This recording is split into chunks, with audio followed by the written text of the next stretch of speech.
Muy buenas tardes, yo soy Mario Martínez Vitela y esto es el curso de Fisicoquímica de Interfaces y Fenómenos de Superficie para la Facultad de Química de la UNAM. En esta sesión continuaremos abordando el tema de tensoactivos. Repasaremos las características principales que definen a este tipo de moléculas y veremos algunos ejemplos concretos de lo que podemos esperar encontrar en ejemplos industriales. Bien, recordemos que toda esta discusión de los materiales activos en la superficie lo podemos retomar desde mezclas líquidas de dos componentes que son parcialmente solubles, como este par que hemos platicado, agua-butanol, donde en cierto ámbito de concentraciones, este par de moléculas son totalmente insolubles y en otro intervalo de concentraciones y de temperatura son totalmente solubles. Esto lo representamos mediante un diagrama temperatura en función de la fracción mol, en este caso del soluto, que tomamos como el butanol. Definimos que hay una línea de coexistencia, una línea de solubilidad que separa las regiones de dos fases y la región de una sola fase. Y tenemos un punto característico en la línea de coexistencia, que es el punto crítico en este caso es un punto crítico de solubilidad superior. Vean que en este sistema, a temperatura ambiente, a temperaturas bajas, tenemos mayoritariamente zonas de dos fases y solamente en regiones de muy baja concentración de butanol podríamos tener una sola fase, o del otro lado, donde el butanol pueda solubilizar al agua, tendríamos de nuevo una sola fase. Eso solamente, por ejemplo, cambiando la composición a una misma temperatura.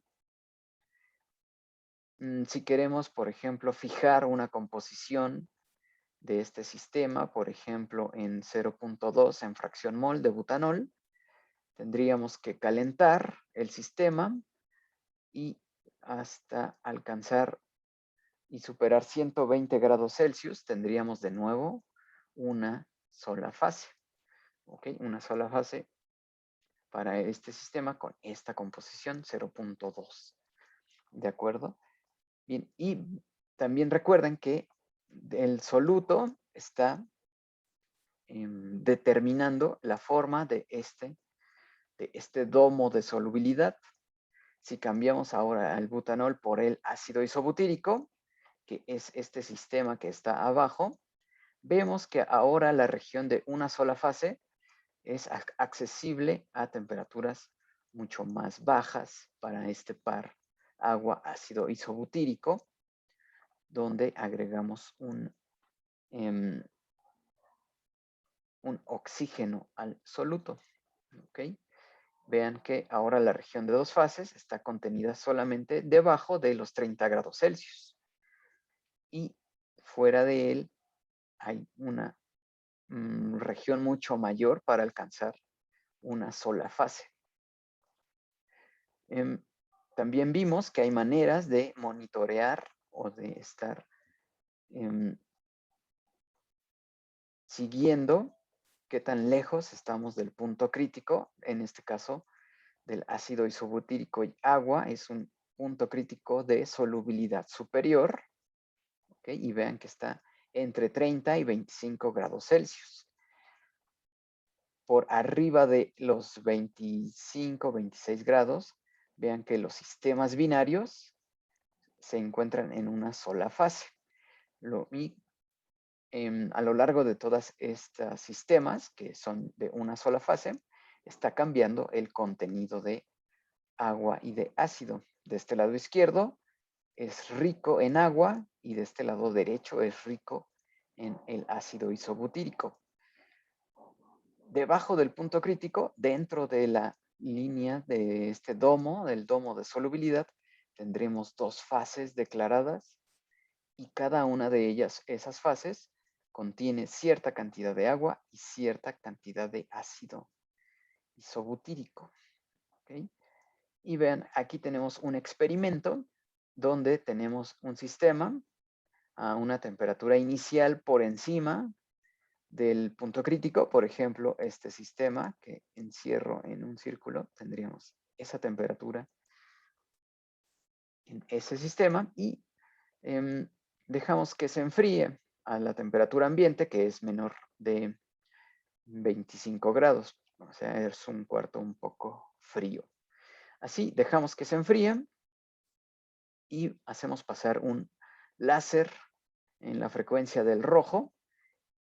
Al inicio, vemos que el láser atraviesa el sistema sin dificultad, sin difundirse en el medio. Es un láser muy definido.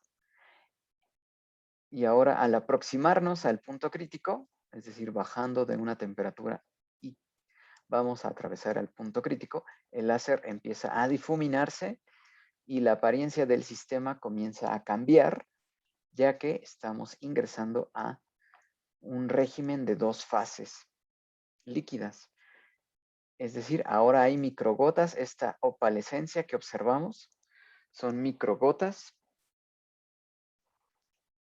que están chocando con el láser. Y ahora el láser, cada que está aumentando el tamaño de estas gotas, el tamaño de la fase, de la segunda fase líquida aumenta. El láser comienza a difuminarse hasta que ya dentro de las dos fases, declaradamente, el láser no puede continuar un camino recto, sino que está golpeando a las partículas que vean que deberían ser de un tamaño aproximado de 600 nanómetros. Para que el láser estuviera golpeándolos, esas microgotas deben ser de este tamaño. Bien, este es un camino para determinar dónde está el punto crítico. Bien, vimos otros ejemplos. Por ejemplo, el 2-butoxietanol es otro soluto que presenta en agua este comportamiento. Es distinto en cuanto a que ahora tenemos una región donde podemos tener una sola fase a temperaturas bajas. ¿Okay? Este material permite que el agua esté solubilizándolo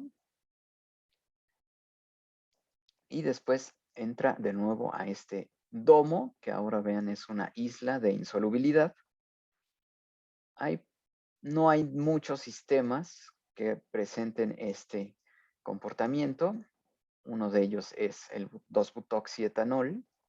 Otro es la nicotina en agua, también presenta este tipo de islas de insolubilidad. Así que en este caso tenemos tanto un punto crítico de solubilidad inferior y un punto crítico de solubilidad superior. ¿Okay? Aquí la molécula ya presenta un carácter declaradamente anfifilo. El ácido isobutírico también es un anfifilo. Y el butanol también lo es. Las tres moléculas tienen una región polar y una región no polar. En el caso del 2-butoxietanol, esta unión éter está determinando que podamos disolver el material a bajas temperaturas. ¿Okay? Bien, este material hablamos de la etoxilación, es decir, esta unidad que voy a entrecerrar a partir del oxígeno, 2 unidades de CH2, es una unidad de óxido de etileno. ¿Ok? Esta que está aquí abajo también es una unidad de óxido de etileno, la cual existen materiales como ácidos grasos o aceites que podemos modificar mediante esta adición de moles de óxido de etileno. Por ejemplo, esta es una unidad, pero podríamos tener N unidades de óxido de etileno, con lo cual modificamos el comportamiento de tensión superficial y también el comportamiento de fases de los materiales. Bien, hablamos también de los ácidos grasos y de la obtención de triglicéridos. Los triglicéridos son compuestos que están presentes en fuentes de origen animal, como la manteca, la mantequilla, o origen vegetal, como los aceites de coco, las mantecas de karité, manteca de chabacano, etcétera. Tienen esta estructura donde tenemos un núcleo, el cual lo obtuvimos del glicerol, un polialcohol de 3 grupos hidroxilo, y sobre los grupos OH condensa este tipo de sustituyentes que vienen de los ácidos grasos. ¿Ok? Tenemos 3 sustituyentes, 3 Rs, y estas Rs representan cadenas de distinto tamaño, puede ser más largas o más cortas, pero son sustituyentes. Puede ser alguna ramificada, por ejemplo, que tengan ramificaciones, estas Rs, que tengan dobles enlaces, que tengan en la molécula varios dobles enlaces, dependiendo de la fuente, ya sea origen animal u origen vegetal, va a cambiar este triglicérido. Y este tipo de materiales, los triglicéridos, los podemos modificar, así como modificamos en cierta manera el butanol y lo etoxilamos para obtener el 2-butoxietanol. Estos triglicéridos o estos ácidos grasos los podemos modificar también para obtener materiales que son tensoactivos o con actividad superficial. Un ejemplo es la reacción de saponificación con una base fuerte que reacciona con la grasa o el aceite. Se rompe este enlace que viene de la glicerina y obtenemos entonces estos sustituyentes, esta sal de sodio que tiene sustituyentes grasos. ¿Ok? Y esto es un jabón, una pasta suave que está en combinación con la glicerina que se recupera al romperse este triglicérido. Comentábamos que la glicerina es usual que se separe del jabón mediante el método de salting out, es decir, añadir una sal como cloruro de sodio. Eso insolubiliza al jabón y se puede separar la glicerina. En otros casos se puede mantener si se requiere para el sensorial, ¿no? El jabón y la glicerina provee un sensorial de tacto, ¿no? Una suavidad que llamamos. Bien, de tarea ustedes escogieron distintas grasas o aceites para saponificar con hidróxido de sodio y obtener un jabón que caracterizaron con un número que llamamos INS, que es una combinación del llamado número de yodo y el número de saponificación. Bien, usualmente las grasas o aceites para crear un jabón no solamente usamos un solo tipo de aceite, existen excepciones como el jabón de Castilla, que solo usa aceite de oliva, pero en general los jabones comerciales se obtienen a partir de mezclas de, por ejemplo, aceite de palma, aceite de coco, aceite de oliva. De hecho, estos 3 aceites son básicamente un referente, ¿no? Los jabones de estos 3 aceites en combinación es una manera de obtener un jabón referencia. Los jabones que se obtienen a partir de grasas animales, por ejemplo, del que llamamos tallow. El tallow es una mezcla de tendones, huesos, etcétera, y obtenemos un jabón de muchísima espuma, por ejemplo. Esas propiedades dependen de que R esté sustituyéndose en estas moléculas. ¿Okay? Hay jabones más duros que otros. Eso esperaríamos que no tuvieran insaturaciones. Los jabones que tienen Rs con dobles enlaces son un poco más suaves porque tienen menores índices de, o menores puntos de fusión. ¿Okay? Así que las propiedades del jabón están directamente relacionadas con qué grasa y aceite estamos saponificando. Esta reacción es exotérmica. Esta combinación genera un aumento de temperatura. Por ejemplo, algunos de estos aceites vegetales con hidróxido de sodio. El hidróxido de sodio está en una disolución acuosa. Puede ser hasta el 50% con respecto al agua. Usualmente usamos una concentración entre 35 más o menos para que no sea tan exotérmica la reacción. Esta reacción puede llegar a los 80 grados Celsius, así que no es exenta de usar las medidas de precaución.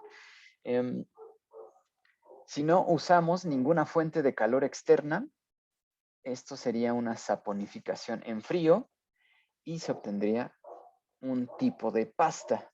Y la reacción continúa durante algunos días, incluso semanas, incluso meses, lo cual se le llama el periodo de curado, en el cual termina de reaccionar este hidróxido de sodio con la grasa.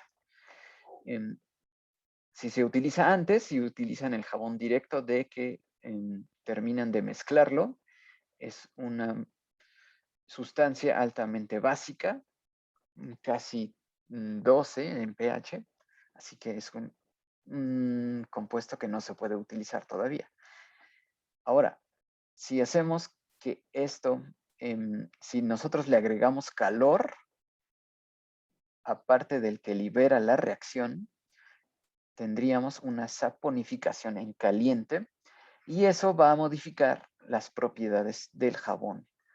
En cuanto a que, dependiendo de los aceites que utilicemos, una saponificación en caliente puede obtenerse como producto final un jabón más duro, o que sea más fácilmente moldeable, o que tenga distinto tiempo de curado. ¿Ok? De eso depende. En el video que vimos la clase pasada, el jabón de Alepo, esta región en Siria que utiliza aceite de oliva, en ese video vimos que calientan la mezcla con el hidróxido de sodio y el agua, con lo que ese proceso es una saponificación en caliente y modifica las propiedades de vertido, de curado del jabón. ¿Ok? Ahí ya dependerá de qué se quiera obtener. Bien. Ahora, este tipo de grasas los podemos determinar o caracterizar mediante distintos números que llamamos, por ejemplo, este número S, el número de saponificación, es una titulación donde cuantificamos el número de miligramos de esta base, el hidróxido de potasio, requeridos para saponificar, como en la reacción que vimos, 1000 miligramos de esa grasa. ¿Ok? Se obtiene el jabón y se obtiene el número de saponificación mediante esta conversión. El 56.11 es la masa del hidróxido de potasio, la masa molar, ¿ok? Y este por 10 a la 3 es para utilizar directamente los 1000 miligramos de grasa, ¿ok? Entre la masa del éster. El éster es lo que creamos. Este jabón es un éster, ¿ok?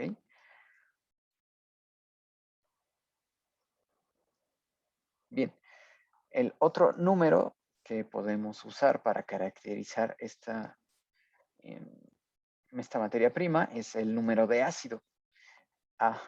Número de miligramos de hidróxido de potasio requeridos para neutralizar 1000 miligramos de ácido.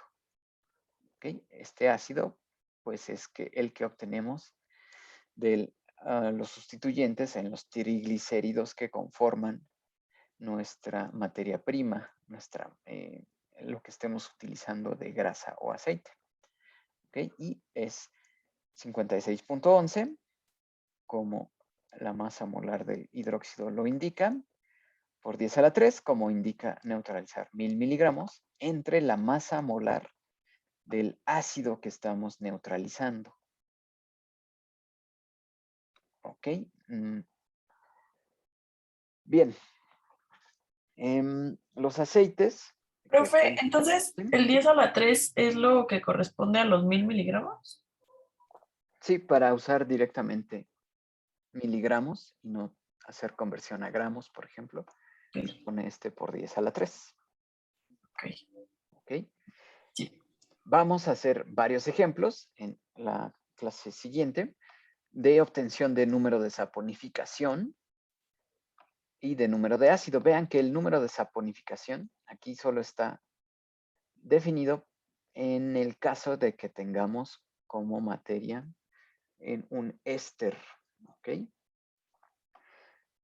Y también un ácido graso, ¿ok? Voy a regresar una diapositiva.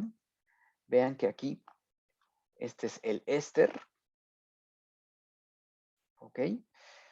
Y el ácido son esta sección que obtenemos del triglicérido. Este es el ácido que se estaría neutralizando cuando tenemos la determinación del número de ácido.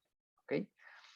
Vean que el triglicérido originalmente es esta cadena, pero el aceite puede pasar por un proceso de acidificación.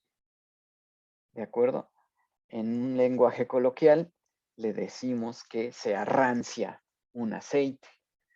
¿Ok? El hecho de que se esté arranciando, que tenga ahora un aroma distinto al original, que ahora tenga un aroma desagradable en la mayoría de los casos, es consecuencia de que el triglicérido se está descomponiendo en los ácidos grasos. Los ácidos grasos no tienen en general un aroma agradable. Así que, por ejemplo, si ustedes tienen un aceite de oliva, el cual dejan en la luz solar, por ejemplo, durante algunos días, los triglicéridos que componen a ese aceite de oliva comenzarán a descomponerse, se estará rompiendo ese enlace y tendremos una mayor cantidad de ácidos grasos dentro de lo que originalmente era solamente aceite de oliva. Así que después de cierto tiempo, si ustedes van y comprueban el aroma de ese aceite de oliva, van a ver que huele distinto, no huele tan bien, consecuencia de que ahora tenemos una mayor presencia de ácidos grasos aquí en la mezcla. ¿Ok? Así, una manera de tener un control de calidad de este tipo de materiales, de los aceites y de las grasas, es titularlos con hidróxido de potasio, determinar el número de ácido. Si es demasiado grande ese número de ácido, estamos ante un aceite que ya se está descomponiendo, ¿no? El triglicérido original se está descomponiendo en los ácidos grasos y tal vez eso no nos convenga en varios procesos, ¿no? Como en este aceite de oliva, el cual va a hacer que que nuestra pasta, nuestro salmón ya no sepa tan rico, ¿no? Va a oler rancio, ¿ok? Por ejemplo, el ácido butírico huele a un olor muy desagradable, como de cabra. Bueno, con todo respeto para las cabras, pero huele a ácido butírico, ¿ok? Bien, ahora, por ejemplo, si ustedes tienen un tanque cisterna con aceite de girasol y lo dejan en el estacionamiento de la planta y se les olvida que está ahí, al destapar el tanque cisterna, en vez de recibir el aroma característico del aceite de girasol, van a tener un aroma rancio, ¿ok? Y bueno, tal vez los corran porque echaron a perder la materia prima. Profe, entonces, o sea, cuando se arrancia como tal el aceite, lo que pasa es que ah, aumenta como su contenido de ácidos grasos Exactamente, o... sí. Ok, ok, Aumenta el contenido de ácidos grasos y no huelen nada bien. En general no huelen bien. ok. Esto sucede también, otro ejemplo, bueno, y por eso las botellas, muchas botellas de aceites, no son transparentes, son color verde, por ejemplo, para proteger en el traslado a la materia prima, para que la luz solar no cause la ruptura de esta molécula. Otro ejemplo donde se protege a la materia prima de la luz solar es la cerveza, la cual viene embotellada en general en botellas color ámbar, por ejemplo, si se quiere proteger a algunas de las materias primas que contiene la cerveza y no queremos que se acidifique. En el lenguaje coloquial decimos que no queremos que la cerveza se queme, ¿no? Y en la cerveza, una vez que se ha quemado, que le dio la luz solar, tiene ese sabor de ácido butírico, ¿no? Sabe raro, ¿ok? Y bueno, así hay ejemplos cuantos ustedes quieran, ¿no? De cómo debemos proteger esta materia prima para que no se acidifique. Y el control de calidad es el número de ácido. ¿Ok? Si existe mucho o un número de ácido elevado, quiere decir que nuestra materia prima está descomponiéndose en los ácidos grasos. Bien, aquí tenemos ácidos grasos, ya son de número elevado. Aquí empieza desde el láurico de 12, pero, por ejemplo, hay ácidos más pequeños como el ácido valérico de 5 carbonos, el ácido caproico de 6 carbonos, el ácido butírico de 4 carbonos, etc. Aquí hablábamos de la longitud de carbonos en el ácido, la estructura en general y el punto de fusión, donde notábamos que para los ácidos grasos saturados, los puntos de fusión son mayores que los ácidos grasos insaturados. Aquí vemos en la estructura, este palmito leico de 18 carbonos tiene una insaturación. Vean, 18 carbonos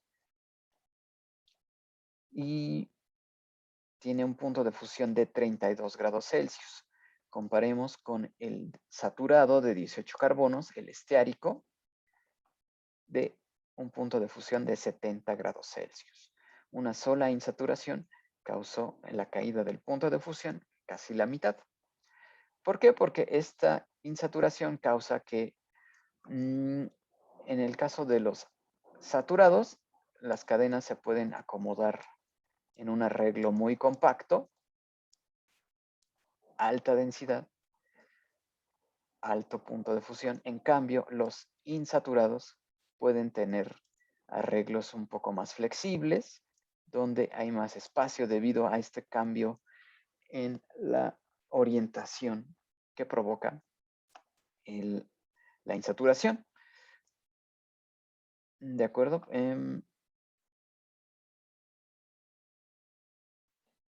Bien, aquí veíamos este video del jabón de Alepo, que es una mezcla de aceite de oliva y aceite de laurel.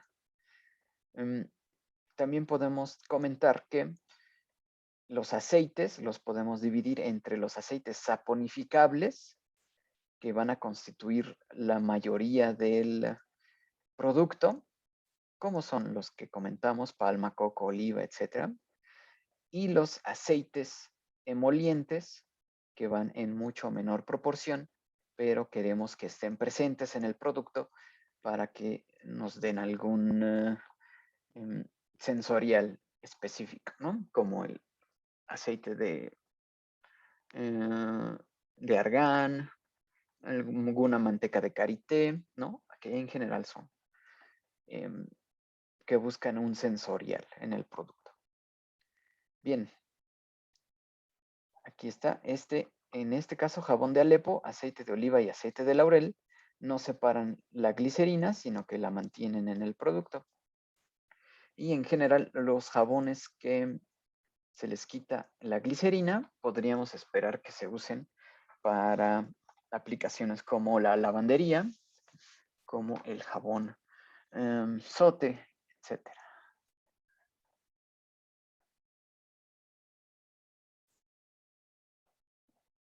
Ok, bueno, estos son ejemplos de distintos triglicéridos, triglicéridos simples, y es el mismo sustituyente en términos de ácido en la molécula del triglicérido, o triglicérido compuesto, si el sustituyente va cambiando. Ok. Y también veíamos que hay catálogos de distintos tipos de aceites donde podemos esperar distinta distribución de los ácidos dependiendo del aceite que estemos empleando. Vean que aquí, por ejemplo, ácido láurico, que es saturado, está en proporción alta en el aceite de coco y tiene una proporción baja de ácidos insaturados, como el oleico o el linoleico. Esta proporción alta del ácido láurico nos explica, de cierto modo, por qué el aceite de coco a temperatura ambiente es sólido, ¿ok? Está constituido mayoritariamente por ácidos saturados. ¿Ok? No así, por ejemplo, el aceite de aguacate, que está constituido mayoritariamente por un ácido oleico con una insaturación. Aquí el aceite de aguacate, a la misma temperatura que el aceite de coco, por ejemplo, este sí está en fase líquida.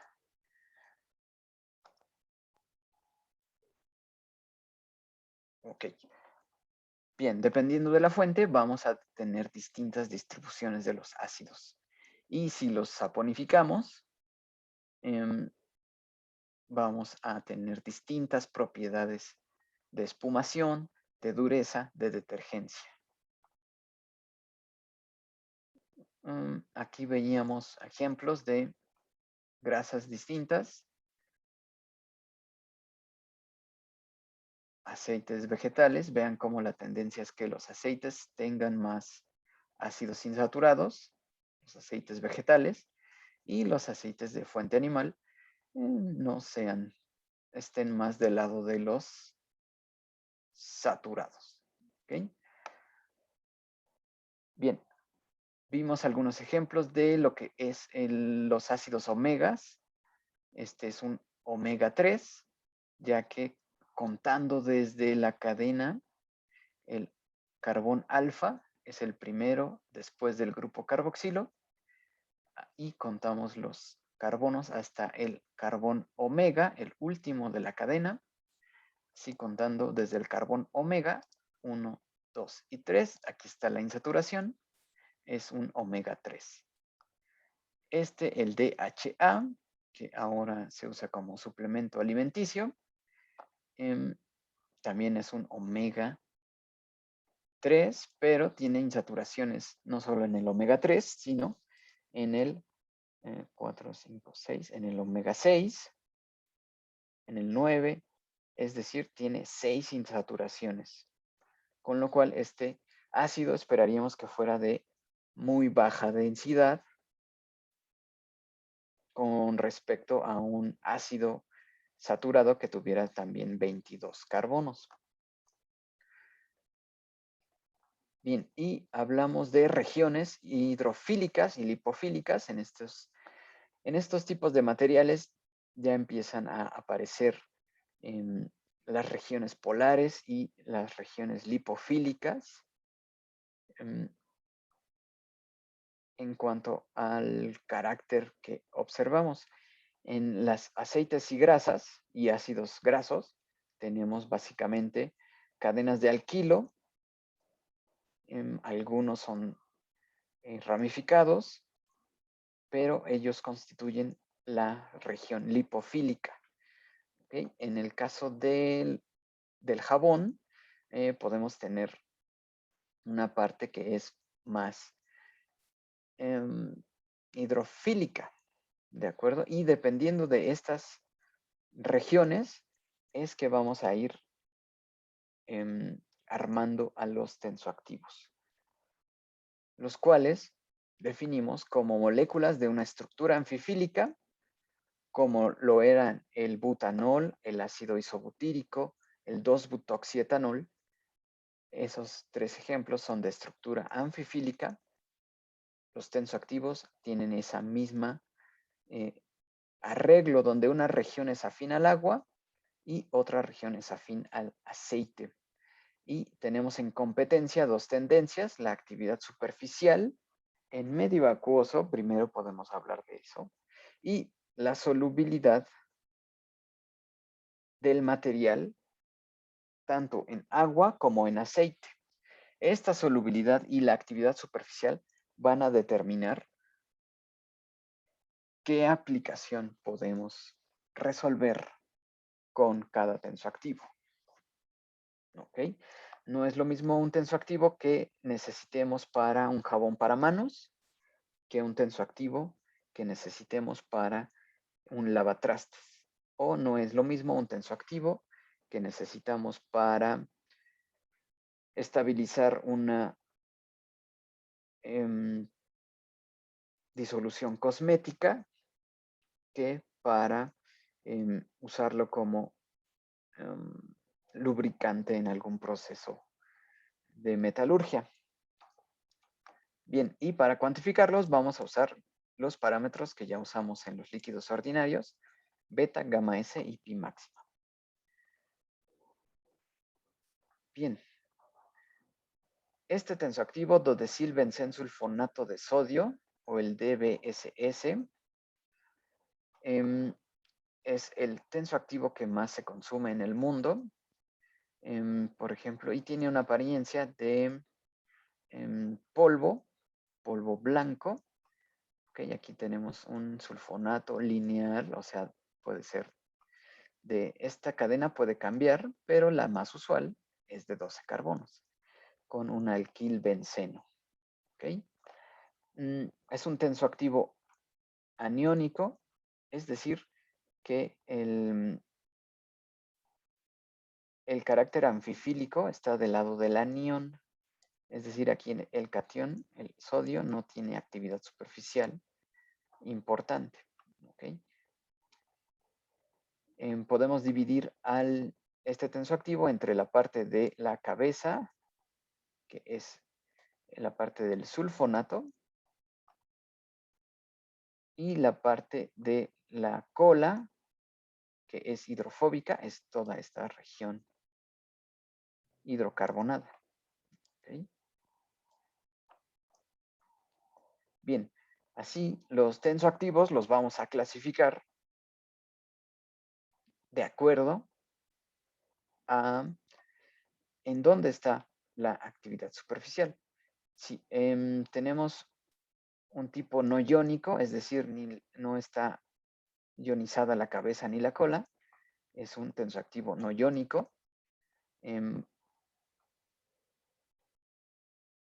Por ejemplo, aquí en el tipo aniónico tenemos un ion negativo en la parte polar, ¿ok? Aquí negativo, y lo que quiere decir que hay un ion positivo mucho más pequeño aquí que no tiene actividad superficial, ¿ok? Lo contrario en el tensoactivo catiónico, donde la región polar está cargada positivamente y hay un anión de mucho menor tamaño que no tiene actividad superficial de este lado. También tenemos Sweeter Ionic,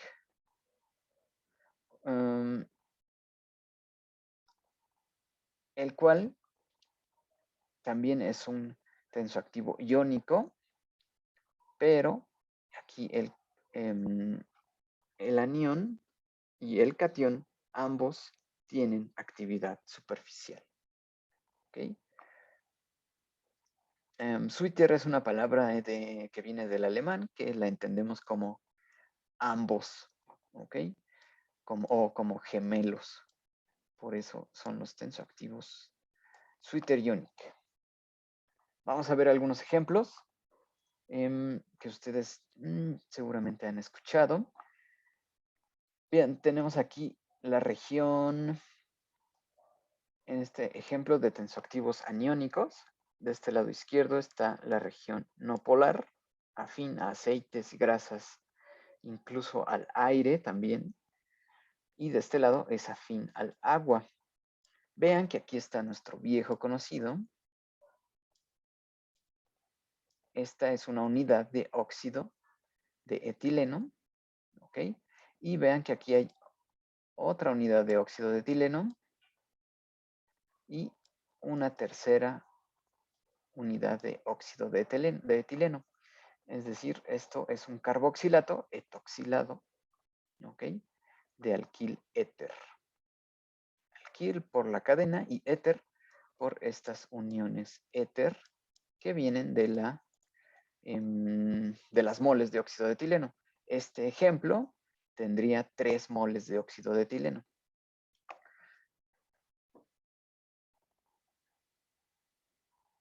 Ok, bien, aquí tenemos un sulfato de alquilo, por ejemplo, lauril sulfato de sodio. Estaría en este lado. Vean que el sulfato de alquil éter es lo mismo del sulfato de alquilo, solo que lo etoxilamos para modificar el carácter tensoactivo de la molécula. Ok. Tenemos aquí el sulfonato de alquilbenceno que vimos en la diapositiva anterior. Otro tipo son los sulfosuquinatos. Y aquí abajo tenemos los fosfatos de alquilo en su región, en su forma lineal y en su versión etoxilada. Bien, ahora los lauril éter. Bien, este ejemplo, sulfato de alquil éter, vamos a, les pido que vean mi cámara un momento. Aquí tienen, bueno, este es un ejemplo, este es un lauril sulfato de sodio, se parece mucho a la glicerina, es decir, un líquido transparente de viscosidad mayor que la del agua, ¿ok? Y es, en este caso, lauril, porque tiene 12 carbonos en la cadena hidrocarbonada, alquil, lauril, éter, es decir, tiene cierto número de óxidos de etileno, ¿ok? Y es un sulfato, lauril sulfato de sodio. ¿ok? Con uniones éter. Ok. Bien, en un momento vemos más ejemplos. Vean, de pasar del sulfato de alquilo, por ejemplo, el lauril sulfato de sodio, a pasar al lauril éter sulfato de sodio, que es el que vimos aquí, que es líquido. Este sulfato es sólido, también es un polvo blanco, por ejemplo. Si esto es un lauril sulfato de sodio, es sólido, y si lo etoxilamos, obtenemos el alquil éter, lauril éter sulfato de sodio, que vieron que es un líquido. ¿Ok? Y bien, aquí abajo tenemos fosfatos, los cuales ya no son o no deberían ser tan usados, porque en este tipo de detergentes, bueno, se usaban mucho en formulaciones de detergentes para ropa o de textiles en general. Una vez que ingresan al lecho de un río, a la corriente de cuerpos de agua naturales, las uniones fosfato comienzan a disminuir el oxígeno disponible que hay en los cuerpos de agua naturales. ¿Ok? Lo que tiene que ver con la demanda bioquímica de oxígeno comienza a cambiar si hay fosfatos presentes, con lo que disminuye el oxígeno disponible en esos cuerpos de agua y comienzan a proliferar en la vida que no depende del oxígeno, como algas, etcétera, bacterias anaeróbicas, ¿ok? Y bueno, los organismos que sí dependen del oxígeno, peces y algunas otras fuentes de vida, no tienen oxígeno disponible debido a que estos grupos fosfato comienzan a disminuir el oxígeno disponible, ¿ok? Por eso ahora hay detergentes, muchos detergentes, la mayoría, los que deberían estar usando ustedes, deben decir que no es libre de fosfatos, ¿ok? Bien. ¿Con los sulfatos no pasa eso, profe? No, no, los sulfatos son menos reactivos que esta unión fósforo, así que Ok. se mantienen estables. Claro, la recomendación siempre es usar el mínimo de este tipo de materiales. Sí, claro. Bien, vamos a ver otros ejemplos, cómo podemos intoxicarnos con estos. Bien, aquí tenemos tensoactivos no iónicos. En el anterior eran aniónicos, ahora vamos a ver ejemplos de tensoactivos no iónicos. Por ejemplo, un alcohol graso etoxilado. Vean que aquí tenemos la región de este lado izquierdo, la región afín a aceites y grasas, y de este lado derecho, la región afín al agua. Y a este alcohol, que en realidad, vean, es un éter, pero le decimos alcohol graso etoxilado. ¿Ok? En realidad son familias de éteres. ¿Dónde están las uniones éteres? Bien, aquí, vean, aquí está otra vez el óxido de etileno, el cual modifica el comportamiento de fases y de actividad superficial en la molécula. ¿Ok? En este caso, tenemos 5 moles de óxido de etileno en este éter, pero le llamamos alcohol graso. Bien, otro ejemplo de... bien, de este lado derecho tenemos un tensoactivo no iónico que, vean, simplemente es la versión no etoxilada del alcohol graso. De este lado izquierdo se etoxiló, se le adjuntaron unidades de óxido de etileno, pero originalmente se tiene un alcohol graso. Por ejemplo, esto es un alcohol cetoestearílico o también se le llama alcohol cetílico. Vamos a verlo, tenemos un poco. También es un sólido. A ver. Es un sólido blanco que parecen escamas. ¿Ok? Ahí lo ven bien. Es un sólido, Oh. ok, blanco. Pero, bien, esto es un alcohol. Ujú. ¿Ok? O sea, es la misma, el mismo grupo funcional que, por ejemplo, este alcohol etílico que tengo aquí. Esto es etanol. Ujú. Vean que al aumentar hasta 18 carbonos, ya tenemos un sólido. ¿Ok? Oh, ok. Bien, si esto lo hacemos en disolución con agua, va a disminuir la tensión superficial en bastante medida. ¿Ok? En mucho mayor medida que los alcoholes que habíamos visto. Bien, en este en particular, el alcohol cetílico o cetoestearílico, es una mezcla de dos cadenas, una de 18 carbonos y otra de 16 carbonos.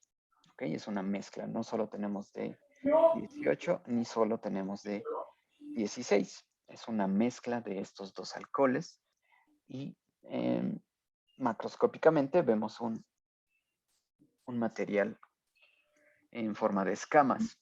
¿Ok? Es altamente higroscópico. Si ustedes lo dejan en el exterior, va a comenzar a aglomerarse, va a empezar a aceptar agua entre las cadenas, ¿no? O más bien en esta parte polar va a empezar a hidratarse. Bien, este compuesto se usa como emulsificante, es decir, si ustedes, por ejemplo, tienen agua y la quieren mezclar con algún extracto de lavanda, por ejemplo, y quieren tener una sola fase, pueden usar alcohol cetílico y va a funcionar de emulsificante. ¿Ok? Okay. Bien, también se le dice que tiene propiedades como suavizantes. Si se le aplica en la piel, la suaviza. ¿Okay? Bueno, alquilfenol etoxilado. Vean este segundo ejemplo. Igual es un alcohol etoxilado. Bien, aquí tenemos el hidroxilo. Después la cadena de esta parte etoxilada. 2, 4, 5. 5 moles de óxido de etileno en este ejemplo. Y de este lado tenemos el fenol. Bueno, lo que queda del fenol, aquí había un fenol que condensó en esta unión éter. ¿Ok? Y después del fenol puede venir una cadena hidrocarbonada, ya sea lineal o ramificada. Estos son 9, así que es un nonil fenol etoxilado. ¿Ok? Este tipo de tensoactivos fueron muy populares. Una vez que supimos cómo etoxilar cosas, bueno, este fue uno de los más populares, los alquilfenol etoxilados, ya que tienen una gran actividad superficial y también dependiendo de cuántos moles sustituyamos aquí, podemos controlar en qué ámbito de temperaturas queremos que sea soluble. Así que un detergente formulado con nonilfenol etoxilado va a ser sólido o líquido si queremos, etcétera, dependiendo de la sustitución N. ¿Ok? Aparte son baratos, pero viene el gran pero. Ya están prohibidos o no se recomienda nada su uso porque esta unión, el fenol, se puede descomponer con facilidad y esta parte, el fenol, si entra en contacto con, o no, si nosotros entramos en contacto con ese fenol o ese benceno que se desprende, entra al cuerpo y el cuerpo lo confunde con hormonas. No sé si ustedes tengan presente las estructuras de las hormonas, pero hay muchos grupos aromáticos. Así que en vez de que el cuerpo absorba las hormonas o trabaje con ellas, incorpora esta parte de lo que venía en el nonilfenol y puede crear una modificación genética.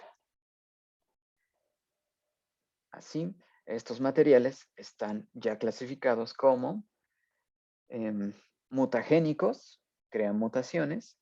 Profe, ¿Sí? ¿y como qué clase de mutaciones? Pues las clásicas, ¿no? Dejar estéril. Oh,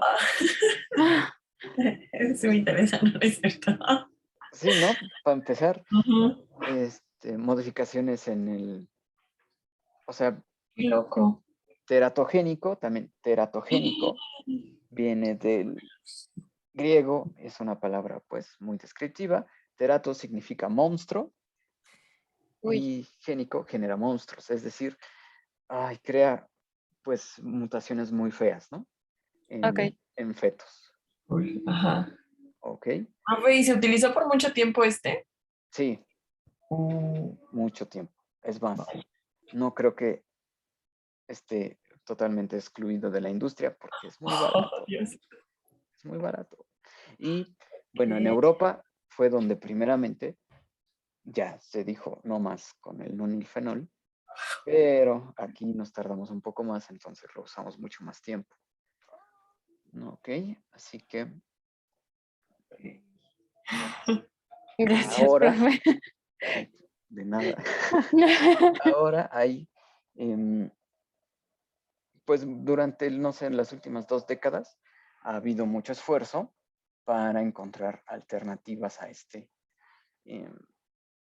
material, ¿no? Encontrar cosas que no sean tan absorbibles en el cuerpo, ¿ok? Y que crean, por lo menos crean desajuste hormonal, es lo mínimo que crean. Ok, entonces ese tipo de problemas es lo que nos ha llevado a crear alternativas, ¿ok? Por ejemplo, aquí abajo tenemos amidas grasas, ¿no? Aquí está el grupo amida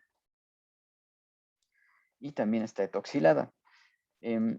La versión original es solamente la amida grasa, ¿ok? Esta R, que puede ser de 18, de 12, de 14, etc. Aquí tengo dietanolamida de coco. Vamos a verla. Es también líquido. Vean, es esta mielecita.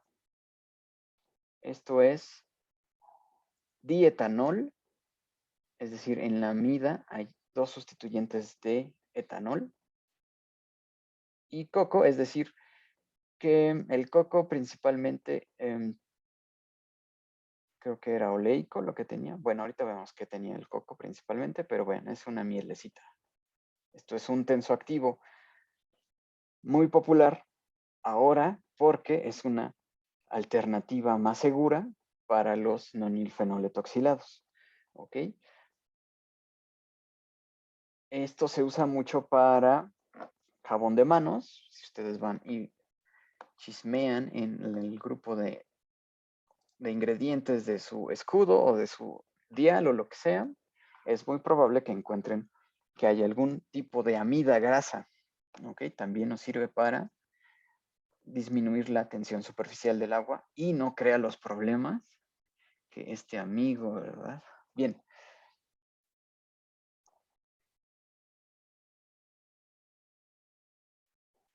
Bien, en este caso tenemos la amina, ya no es amida, ahora es amina.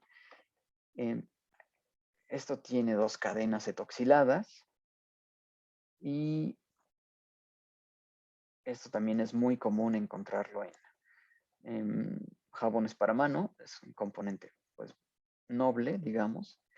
Y ahora vean que aquí tenemos un tensoactivo que ha ganado popularidad los últimos 15 años, que son los llamados tensoactivos azucarados o tensoactivos alquil poliglucósidos, los cuales tienen en la parte polar un núcleo de glucosa a la cual se le condensa en la parte hidrocarbonada y tenemos ahora tensoactivo, un alquil, por ejemplo, lauril, que son 12 carbonos, miristil, que son 14 carbonos, cetil, que son 16, etc.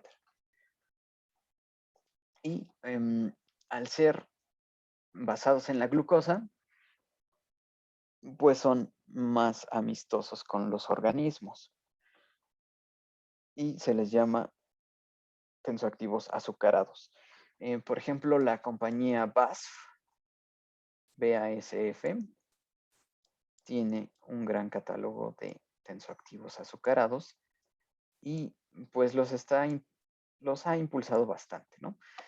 Croda también es otra compañía de tensoactivos y químicos en general.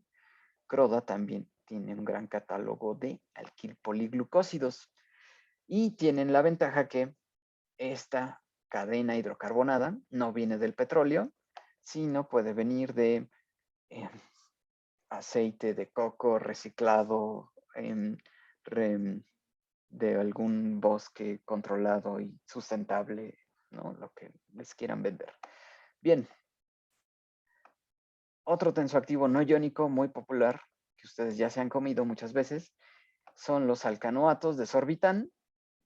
Vean, aquí está. Del lado izquierdo tenemos la parte hidrocarbonada y del lado derecho tenemos un arreglo a partir del sorbitán. Vamos a ver en un momento a qué se refiere. Pero el sorbitán es un derivado de un polialcohol, que es el sorbitol. ¿Ok? El sorbitol es un tipo de alcohol que tiene varios grupos OH y sirve como edulcorante. Por ejemplo, en chicles o pastillas se usa el sorbitol y crea esta sensación de frescura, ¿no? El sorbitol, al entrar en contacto con la saliva, crea esta reacción endotérmica que crea la sensación de frescura, ¿no? Eso está padre. Lo que no está padre es que si abusamos del sorbitol, bueno, tiene un efecto laxante. Bien, acá abajo tenemos el primo del alcanoato de sorbitán, el cual vean que aquí, vean, nos encanta etoxilar cosas. Aquí, vean este grupo OH originalmente. Ahora tiene un grupo etoxilado. Ok, estos son distintos y podemos etoxilar los distintos OHs del sorbitán original y crear cadenas etoxiladas, ¿ok? Con distinto número de sustitución del número de óxidos de etileno. Vean que ya se vuelve entonces, aquí también podemos etoxilar, como aquí. Entonces, ya se vuelve esta parte, la etoxilación, una manera de obtener el tensoactivo que realmente va a hacer la función que quieres. Bien, vamos a ver ejemplos del sorbitán y del el sorbitán etoxilado. Primero, vamos a estudiar cómo se obtienen estos tensoactivos no iónicos. Tenemos, por ejemplo, el ácido graso, el ácido esteárico de 18 carbonos. Y al reaccionar con glicerina, obtenemos el monoestearato, es decir, mono, solo una sustitución, aquí, de glicerol. ¿Okay? Glicerol que mantiene la parte izquierda. si forzamos la reacción o hacemos las condiciones, podemos sustituir en cada uno de estos distintos números de R. Por ejemplo, aquí solo tenemos el monoestearato, pero podríamos tener el diestearato o un triestearato. ¿Ok? Ahora, este tipo de ésteres se utilizan como emulsificantes en la industria alimentaria, ¿no? Y son comunes para dar consistencia, para que fluya el producto alimentario. Esos pingüinos, esos chocorroles tienen bastante monoestearato de glicerol, por ejemplo, o diestearato. Por ejemplo, ahora vamos a ver Profesor, se cortó un poquito mi conexión. ¿Para qué sirve? como emulsificante, es decir, mezclar grasa con agua, como factor de consistencia, si queremos cambiar la consistencia del producto, nos puede servir también. También puede servir como suavizante de la masa. Ok, básicamente. Gracias, profesor. Bien, esto lo pueden encontrar listado en ingredientes como galletas o pastelitos, ¿no? Ésteres de glicerol, etc. O de alcoholes, vean que esto es un polialcohol. Esta glicerina es un polialcohol con 3 grupos OH. ¿Ok? La reacción del polialcohol con el ácido nos genera el éster de ese alcohol. Vamos a ver ahora el ejemplo con el sorbitol. Vean, este es el polialcohol que le llamamos sorbitol. Tiene 6 sustituyentes de OH y, por ejemplo, lo hacemos reaccionar con el ácido esteárico, el mismo ácido de 18 carbonos, y nos crea otro éster monoestearato de sorbitán. ¿Ok? Aquí incluso el sorbitán se crea un anillo, una unión éter. En vez de la cadena continua, se crea una unión éter. Y a esta parte le llamaremos sorbitán. ¿Ok? Vean que ahora, con eso de que nos gusta etoxilar cosas, podríamos etoxilar esta parte, ¿no? Dependiendo de las propiedades que queramos. Esta parte también se puede etoxilar. Podríamos modificar este monoestearato dependiendo de lo que queramos.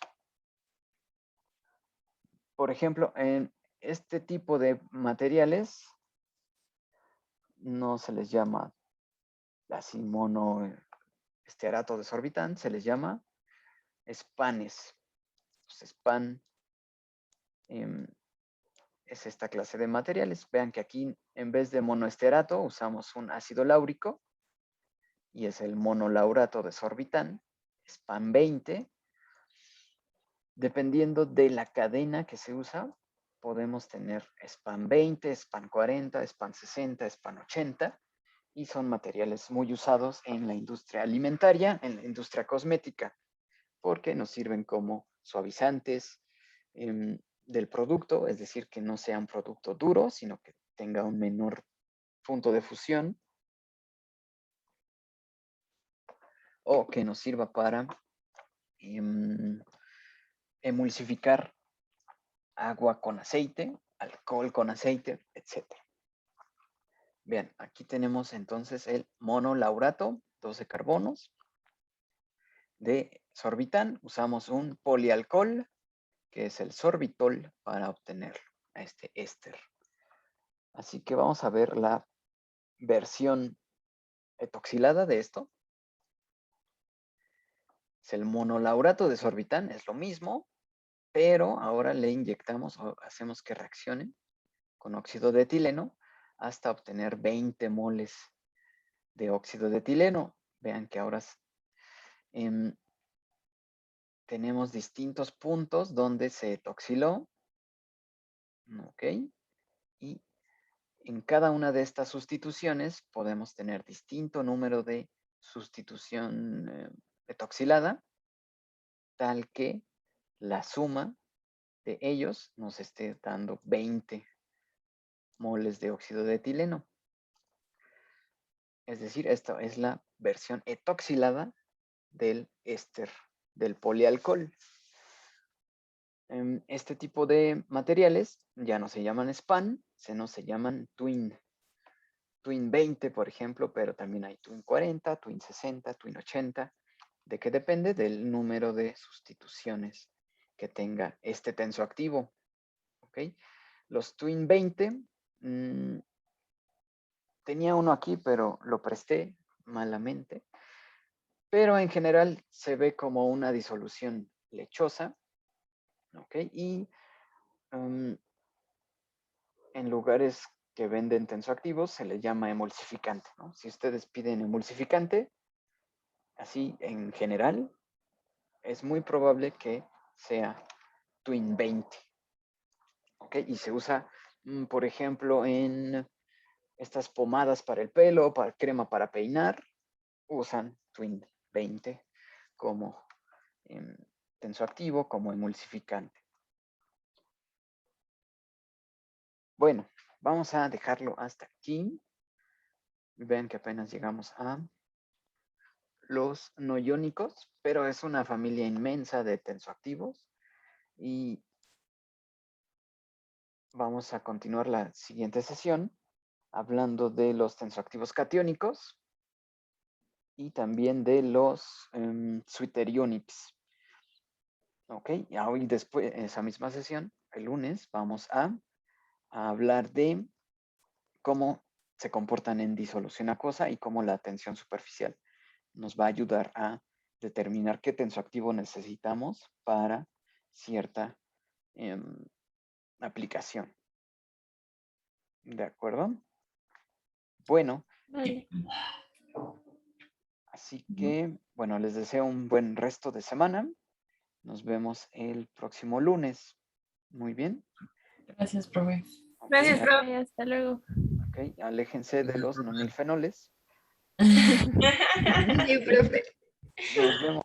Gracias, profe, por el Hasta dato. luego, profe. Hasta luego, Sí. profe. O Hasta no, luego. por eso de la esterilidad. No, no llegó a tanto. Pero bueno, Nos vemos, profe. Buen día. Nos vemos, profe.